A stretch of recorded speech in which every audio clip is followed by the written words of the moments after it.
কেউ আসবে আমাকে কিন্তু অনেক উপহাস করছে, যেটা কি করে সম্ভব। আজ পর্যন্ত তারা আসা পর্যন্ত অনেকে বিশ্বাস করতে পারে না যে আমি ঢাকা থেকে যে লোক আসতেছে আমার বাড়ি একটা কাজ করতেছে।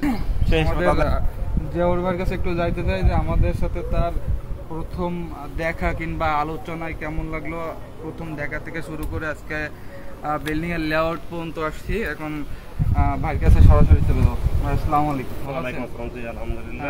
আপনি এটা হলো আমাদের অনলাইন মাধ্যমে দেখছিলেন আমাদের কোম্পানির একটা, আমাদের কোম্পানির এটা প্রথমে দেখে আপনার প্রথমে কি রিয়াকশন হয়েছিল? আমাদের কোম্পানি প্রথমে রিয়াকশন বলতে এখন তো বর্তমানে সত্যতা এলো যাচাই করা বড় মুশকিল। প্রথমে আমি অনলাইনে দেখার পরে এই নাম্বারে আমি যোগাযোগ করি, পরে ইব্রাহিম স্যারের সাথে আমার সাথে যোগাযোগ হয়।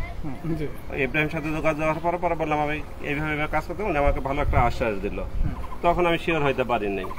তারপর আমি একদিন সন্ধ্যার সময় টেলিফোন দিলাম, তখন ম্যাডামে ধরছে আমাদের। হ্যাঁ, ওই ম্যাডামে ধরার পর ওনাকে বললাম ভাই আমি তো একটু গাড়িতে আছি, আমি 10 মিনিট পর বাসা দিয়ে ফোন দিতেছি। তো ঠিক উনি 10 মিনিট পর আমাকে ফোন দিল। পরে বললো ভাই কি এই অবস্থা, বললো ভাই আপনারা একটু আসতে পারবেন? তখন ম্যাডামে বললো আমাদের তো মাদারীপুরে কালকে একটা প্রজেক্ট আছে, তো আপনি যদি চান তাহলে আমরা কালকে যাব। আমাকে কি করতে হবে? তখন আমাকে ভোটার আইডেন্টি কার্ড চাইলো। ভোটার আইডেন্টি কার্ড দেওয়ার পরে উনি আমাকে ইব্রাহিম স্যারের আর ওই ম্যাডামের 2টা ফটোকপি দিল কার্ডের, দেওয়ার পরে আমাকে ভিজিটিং কার্ডের।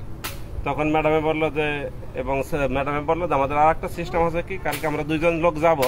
উনি সরাসরি বলছে আমাদেরকে 4000 টাকা দিতে হবে, এটা আমাদের খরচের বাবদে, ভিজিট চার্জ আর কি। তখন আমি বললাম ঠিক আছে সমস্যা নাই, দিব, কারণ একটা লোক আসলে তাদের একটা পারিশ্রমিক আছে।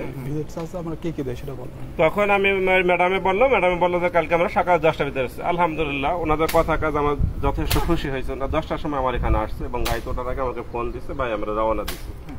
এরপরে ওনারা আসছে, আসার পর আমাকে 1 সপ্তাহ সময় নিচ্ছে। 1 সপ্তাহ আমাকে অফিসে ডাকছে। অফিসে দেওয়ার পর আমি আর একটু আশ্বস্ত হয়েছে। আলহামদুলিল্লাহ এই পর্যন্ত আমি ওনাদের যতটুকু পাইছি যথেষ্ট পাইছি, যেটা বর্তমানে চলে না আর কি।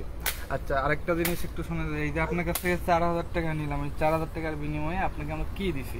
4000 টাকার বিনিময়ে আপনারা আসছেন, আমার বাড়ির এই জায়গা আপনারা মাপছেন, ম্যাপ করছেন, আমি বাড়ি কিভাবে করবো, আমার জায়গা কতটুকু আছে, আমার রাস্তাটা কিভাবে হবে, এবং আপনারা মাটি চেক করার জন্য মাটি নিয়ে গেছেন। টোটাল আমাকে একটা এস্টিমেট হিসাব দিচ্ছেন। হ্যাঁ, হিসাব দিছি, আর সাথে একটা ফ্লোর প্ল্যান দিচ্ছেন।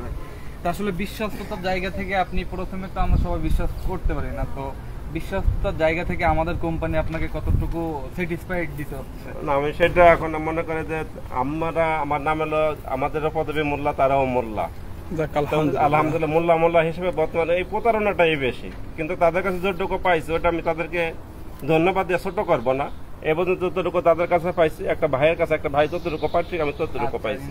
ধন্যবাদ। পরবর্তীতে আশা করি তাদের এই কার্যক্রমটা রাখা যাবে এবং তাদের এটা যদি তারা ধরে রাখতে পারে ইনশাআল্লাহ অতি দ্রুত তারা সফলতা অর্জন করতে পারবে।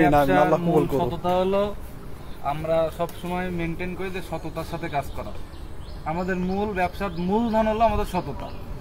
আমাদের লাভ কম হোক, কিন্তু আমরা সততার সাথে ব্যবসা করতে চাই। তো আমরা সরাসরি এখন দ্বিতীয়ত হলো আমাদের যে এখন যে ভাইরা আজকেও আসবে আমাকে কিন্তু অনেক উপহাস করছে, যেটা কি করে সম্ভব। আজ পর্যন্ত তারা আসা পর্যন্ত অনেকে বিশ্বাস করতে পারে না যে আমি ঢাকা থেকে যে লোক আসতেছে আমার বাড়ি একটা কাজ করতেছি। সেই হিসাবে তাদের কাছে আগেই বললাম যে ছোট করবেন না, ধন্যবাদ দিয়া তাদের আমাকে যতটুকু হেল্প করছে আলহামদুলিল্লাহ। ধন্যবাদ ভাই।